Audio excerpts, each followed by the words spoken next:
धीरे धीरे पास आ रही है।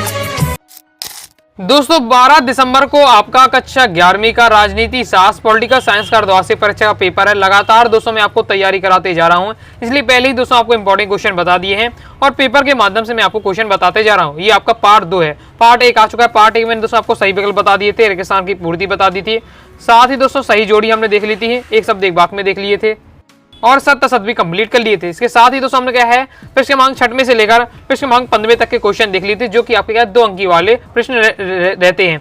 ओके, सभी प्रश्नों का मैंने सॉल्यूशन साथ बताया और समझाया है, तो पार्ट 1 वाली वीडियो जरूर देखिएगा। ओके, वीडियो देखने के लिए पिन कमेंट में मैंने आपको लिंक दे दी है, तो वहां से आप देख सकते हैं। तो अब दोस्तों में क्या है प्रश्न क्रमांक 16 से देखना है आपके जो 3 अंकी और 4 अंकी वाले प्रश्न रह गए हैं। दोस्तों हमारा प्रश्न क्रमांक 16 है, भारतीय संविधान में दिए गए 3 मौलिक अधिकारों का वर्णन कीजिए। अथवा क्वेश्चन है, बंधुआ मजदूरी समाज के विकास में बाधक है, समीक्षा कीजिए। सॉल्यूशन हम देख लेते हैं। तो भारतीय संविधान में दिए गए कोई भी आपको 3 मौलिक अधिकार बताने होंगे, तो आपके समानता का अधिकार, स्वतंत्रता का अधिकार, शोषण के विरुद्ध अधिकार, धार्मिक स्वतंत्रता का अधिकार, संस्कृति और शिक्षा का अधिकार, संवैधानिक औपचारिक अधिकार। इस प्रकार से आपके 6 आपके मौलिक अधिकार हैं। कोई भी आपको 3 नंबर क्वेश्चन है तो 3 का आपको बताना है और उनका एक लाइन में आपको वर्णन कर देना है। जैसे समानता का अधिकार, स्वतंत्र अधिकार, शोषण के विरुद्ध अधिकार, ये आप 3 मौलिक अधिकार बताएं, उनको 2-2 लाइन में क्या है समझा दिया गया, सिंपल लैंग्वेज में दिया गया। आगे नेक्स्ट हमसे ऐसा पूछा जा रहा है, बंधुआ मजदूरी समाज के विकास में बाधक है, इसकी समीक्षा करना है। सॉल्यूशन इस बार से दिया हुआ है, पढ़ते ही आपको समझ में आ जाएगा, बिल्कुल इजी लैंग्वेज में दिया हुआ है। बंधुआ मजदूरी के कारण कई लोग आगे नहीं बढ़ पाते हैं, वह अपना सारा जीवन एक व्यक्ति के घर में काम करने में खराब कर देते हैं। हमारे समाज में बंधुआ मजदूरी जैसी समस्याओं को खत्म करने के लिए कई कानून बनाए गए हैं, इस बार से आपको दिया हुआ है। ओके, पढ़ते ही आपको समझ में आ जाएगा और तैयार हो जाएगा। आगे देख लेते हैं। आगे नेक्स्ट हमारा प्रश्न क्रमांक 17 है, उच्चतम न्यायालय मौलिक अधिकारों का संरक्षण है, समझाइए। तो उच्चतम न्यायालय है वो मौलिक अधिकारों का संरक्षक है, तो आपको इस बात को बताना है। साथ ही अथवा पूछा जा रहा है, सर्वोच्च न्यायालय के प्रमुख क्षेत्र अधिकार लिखिए। सॉल्यूशन आपका किस प्रकार से रहने वाला, उच्चतम न्यायालय मौलिक अधिकारों का संरक्षक, इस बात को आपको समझाना है। तो संसद या राज्य विधानमंडलों द्वारा बनाए गए ऐसे कानूनों को न्यायालय अवैध घोषित कर सकता है जो नागरिकों के मौलिक अधिकारों का हनन करते हो। मतलब राज्य या सरकार कोई भी ऐसे कानून बनाता है जो नागरिकों को मौलिक अधिकार दिए गए उनका हनन होता है, सर्वोच्च न्यायालय का है उनको क्या है लागू नहीं होने देगा। ओके, यही आपको बताया जा रहा है। इस प्रकार से आपका दिया हुआ है और बहुत सारी डेट जारी कर क्या है सर्वोच्च न्यायालय या उच्चतम न्यायालय मौलिक अधिकारों का संरक्षण करता है, जो आपको बताएगा। बिल्कुल सिंपल लैंग्वेज दी है, जितना आपको पेपर में लिखना चाहिए 3 से 4 लाइन में, उस हिसाब से दिया हुआ है। आगे देख लेते हैं। आगे अथवा हमारा क्वेश्चन है, सर्वोच्च न्यायालय के आपको प्रमुख क्षेत्र अधिकार बताने हैं, तो देख लेते कौन कौन से क्षेत्र अधिकार है। जैसे पहले मौलिक, दूसरा है रिट व्यक्ति की मौलिक, अपीली, विशेष अधिकार, सलाहकारी, इस प्रकार से आपका दिया हुआ है। तो इसे आपको शेष तैयार कर लेना है, ये आपको पूरा सॉल्यूशन दिया हुआ है। आगे देख लेते हैं। आगे तो हमारा प्रश्न 18वां प्रश्न 18वां में क्वेश्चन पूछा जा रहा है, जनपद पंचायत के कोई 3 कार्य लिखिए। अथवा में देख लेते हैं। अथवा में हमसे पूछा जा रहा है, जिला पंचायत के कोई 3 कार्य लिखिए। तो जनपद पंचायत के 3 कार्य देख लेते कौन कौन से हैं। तो जनपद पंचायत के मुख्य 3 कार्य आपको बताने। पहला, कृषि विस्तार को सम्मिलित करते हुए कृषि और बागवानी को प्रोत्साहित करना था, एवं भूमि सुधार एवं मिट्टी के संरक्षण की दिशा में प्रयास करना। आगे देख लेते हैं।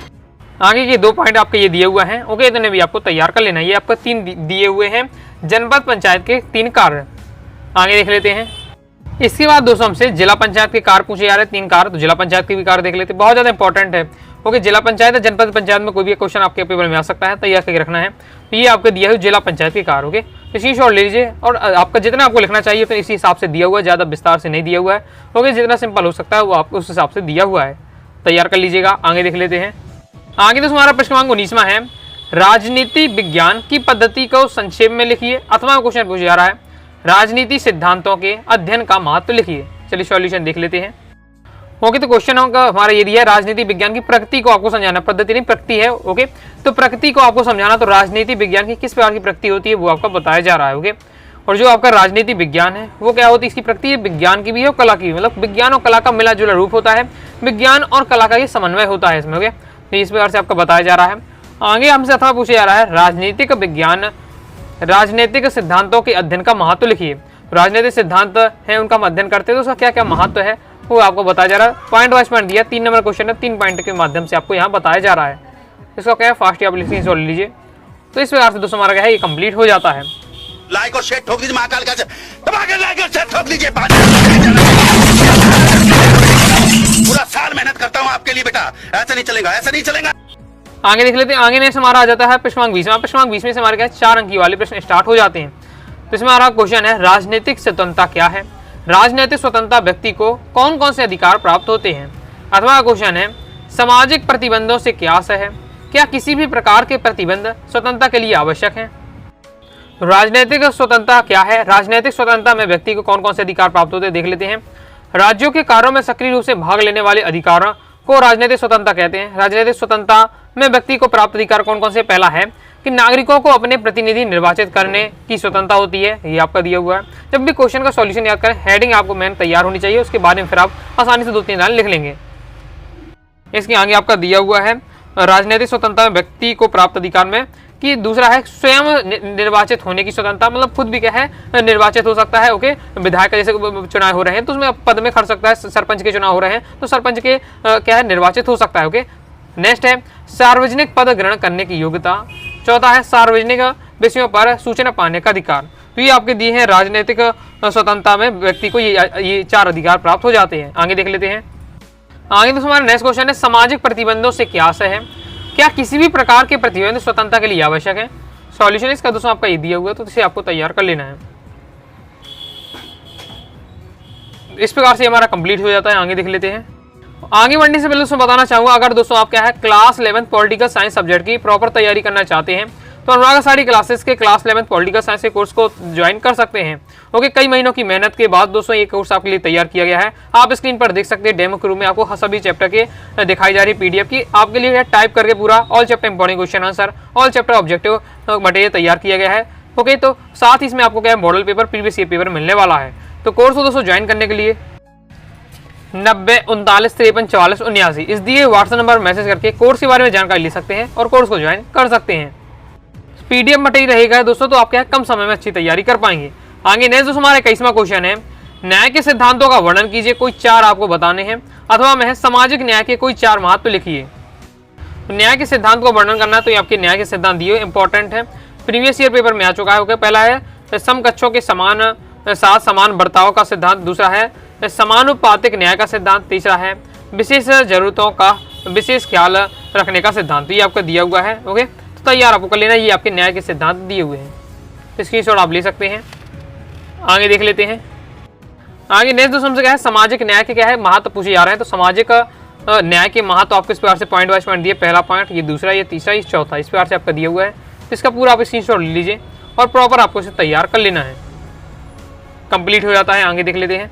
आगे नेक्स्ट दोस्तों हमारा प्रश्नांक 22वां है नागरिकता प्राप्ति के कोई 4 तरीके बताइए अथवा में है नागरिकता समाप्ति के कोई 4 कारण लिखिए। सॉल्यूशन इस प्रकार से आपका रहने वाला है। नागरिकता प्राप्ति के 4 तरीके कौन कौन से। पहले जन्म द्वारा, फिर दूसरा है आपका वंश द्वारा, फिर विवाह और क्या है निश्चित निवास। ये आपके 4 तरीके हैं नागरिकता प्राप्त करने के। तो पहले तो आपको हेडिंग बस याद करनी है, जन्म द्वारा, वंश द्वारा, विवाह और निश्चित निवास द्वारा कर सकते हैं। अब किस प्रकार से तो उसके बारे में 1-2 लाइन आपको पढ़ लेना है और समझ लेना है, तैयार आपका हो जाएगा। आगे दोस्तों हमसे नागरिकता समाप्ति के कोई 4 कारण पूछे जा रहे हैं कि नागरिकता किसी व्यक्ति किस प्रकार समाप्त हो सकती है। तो पहले स्वेच्छा से नागरिकता का त्याग करना, दूसरा है विवाह, तीसरा है लंबे समय तक अनुपस्थित, चौथा है किसी अन्य देश की नागरिकता ग्रहण करने पर। तो इन कंडीशन में आपकी क्या है नागरिकता समाप्त हो जाती है। ओके, पहला तो आप अपने रूप से छोड़ दें, दूसरा विवाह के, तीसरा है कि लंबे समय तक है आप देश से अनुपस्थित रहें, चौथा है किसी अन्य देश की अगर नागरिकता ग्रहण कर लेते हैं तो भारत की नागरिकता अपने आप समाप्त हो जाएगी। कंप्लीट हो जाता है। आगे देख लेते हैं। आगे नेक्स्ट और लास्ट हमारा क्वेश्चन है प्रश्नांक 23वां भारतीय संविधान की विशेषताएं लिखिए अथवा में है भारतीय संविधान की आवश्यकता में क्यों पड़ती है। संविधान की आवश्यकता में क्यों पड़ती है व्याख्या कीजिए। बहुत ज़्यादा इंपॉर्टेंट है आपका भारतीय संविधान की विशेषताएं, अक्सर एक क्वेश्चन आपसे पूछा जाता है। चलिए हम सॉल्यूशन देख लेते हैं। तो सॉल्यूशन इस प्रकार से आपका रहने वाला भारतीय संविधान की विशेषताएं बतानी। पहला लिखित तथा निर्मित संविधान, दूसरा है विस्तृत तथा व्यापक, तीसरा है लचीले और कठोर संविधान का सम्मिश्रण। ओके, अब इसमें डिटेल से आपका दिया हुआ है तो पढ़ लीजिएगा, समझ लीजिएगा, फिर 2-3 लाइन में आपको अंदर डिटेल में बताना है। मैंने आपको क्या हेडिंग याद रहनी चाहिए। फिर संपूर्ण संप्रभु संपन्न राज्य की स्थापना, 5वां है गणतंत्रात्मक शासन प्रणाली की स्थापना। ये सब आपकी दी हुई है भारतीय संविधान की विशेषताएं, तैयारी से आपको कर लेना है। ओके, तो इस प्रकार से हमारे कंप्लीट हो जाता है। आगे अथवा पूछा जा रहा है भारतीय संविधान की आवश्यकता में क्यों पड़ती है या संविधान की आवश्यकता क्यों पड़ती है, व्याख्या कीजिए। तो ये आपका पॉइंट वाइज पॉइंट बताए। हमें संविधान की आवश्यकता निम्न प्रकार से पड़ती है। संविधान तालमेल बढ़ाता है। संविधान यह तय करता है कि सरकार कैसे निर्मित होगी। संविधान सरकार की शक्तियों पर सीमाएं तय करती है। ओके, फिर संविधान समाज समाज की आकांक्षाओं और लक्ष्य को पूर्ण करने के लिए सरकार को सामर्थ्य प्रदान करती है। तो ये आपका दिया है कि जिससे हमें क्या संविधान की आवश्यकता में क्यों है, उसका सॉल्यूशन।